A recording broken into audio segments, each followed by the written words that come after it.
dangerous activities, paddling alone, risks everywhere, danger,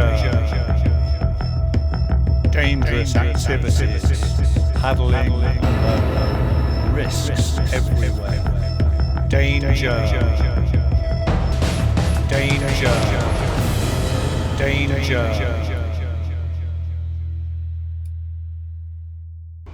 So there's been plenty on Facebook and other forums about whitewater safety, or even just general kayak safety. How do you be safe when you're out on the water? Some people who are paddling on their own, doing solo paddling, obviously the risks are a little bit higher. So how do we mitigate that? How do we reduce the risk when we're paddling? Your equipment is absolutely key in certain situations. So things like buoyancy aid, always wear a buoyancy aid when you are on or around the water. Always wear a helmet if there's any chance of you knocking your head on either rocks or on the side, maybe on the side of the canal, or even just being clashed with a paddle. That can hurt. And other items of equipment, tow lines, throw lines, also spray decks, cags, dry cags, keeping you warm, dry suits, all of those bits of equipment need to be up to scratch and top notch to make sure that you are always in a safe situation. Okay, let's think about skill level. So what's your skill level in the environment that you're going to be paddling in? What's the group skill level that they are going to be paddling? Is there a difference between those skill levels between you and the rest of the group? Does that mean that you are going to be constantly rescuing them, or does that mean they are going to be constantly rescuing you?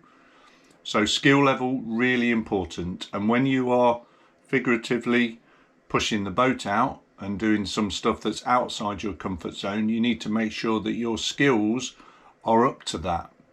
So if you're going to push yourselves too far, then that really isn't going to work, and it's going to put you in potentially put you in a dangerous situation. So think about skill level. Experience. So experience in the environment that you are going to be paddling, on the craft that you are going to be paddling, and using the equipment that you are going to be using. Are you experienced in that? Have you done it before? Is this the first time that you're using this craft equipment or paddling in that environment? If it is, then that can change the level of danger for that particular situation. So experience is obviously built up, slightly different to skill level. So experience is repeating in a similar type of situation and building your knowledge and experience from that.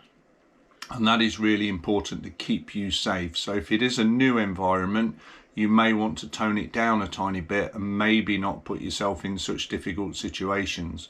If you've been there before, you know the environment, you know the access, you know the get-ins, the get-outs, you know the river or lake or sea or whatever it is. If you know those environments, then maybe that will change the level of danger and make it a little bit less risky for you. The external environment. So this is everything around the paddling situation that you're in. So that is the weather, that is conditions, that is the get in, get out, that's access, that might be other paddlers on the water, all sorts of different things that can affect your paddling situation that you may not have even factored in. So things like the weather, that is an interesting one. I've seen many times when people start out on a trip when it's really sunny and it's really nice. Within a couple of hours it's raining, maybe the wind has picked up, and that makes the paddling situation a lot more difficult and a lot more risky. And as your paddling situation progresses, you're going to see changes either in the environment, in the paddlers that are on the water, maybe changes in your craft. Things might break, paddles might break. There may be other things that change within that paddling trip. And that's the dynamic assessment that you have to do as you are paddling. So each tiny portion of paddling that you're doing, You're looking and making adjustments in terms of the safety and the risk as that trip progresses. So as an example, if the river level starts to rise and change, and that changes the dynamics of the river to the point that it's outside of your comfort zone or your experience zone or skill zone, then you may want to terminate that trip at that point if it's feasible, logistically feasible to do that. It's dangerous to carry on. So changes you need to keep an eye on, and sometimes changes happen quickly.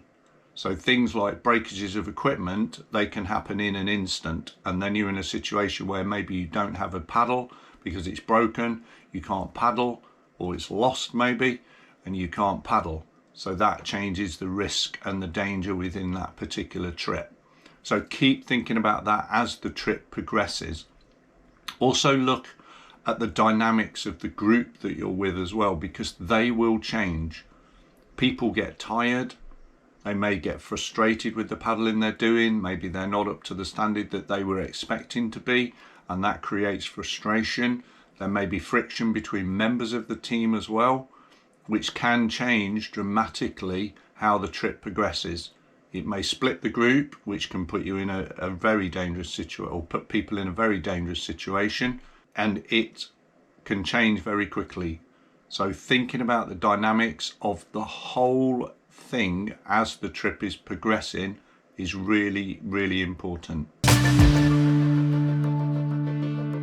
So what are people expecting out of the trip, and what are they expecting to see? So things like, what is the river like? What's the description of the river? Is it fast flowing? Is it slow? Is it easy? Is it windy? Is there lots of get out points? Is it difficult to get in and out?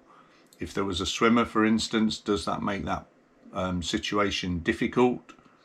What about distances? Are those distances easily coverable by the group and the craft that they're in?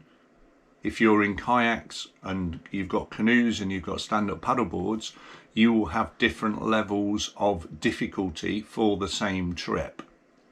And especially if there is wind involved in that as well. So distance is important. The duration of the trip. Have you told somebody how long that trip is going to take? So they know when to start thinking, hang on, where are these people? Why are they not back? They might start looking for you, or even in some scenarios, call the rescue services. So make sure that is obviously left with somebody that is land-based, that is not on your trip.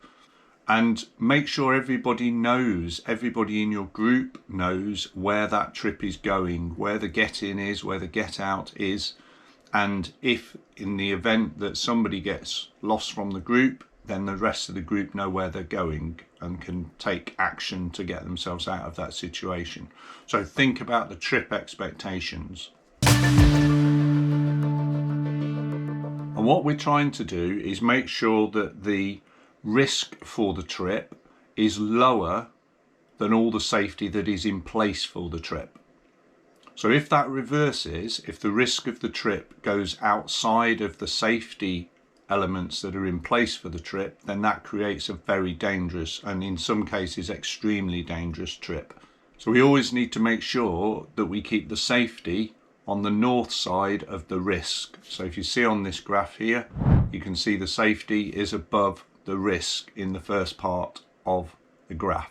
If it then reverses, as shown in the second part of the graph, then you are in a dangerous situation and you need to urgently assess and increase the safety to change that.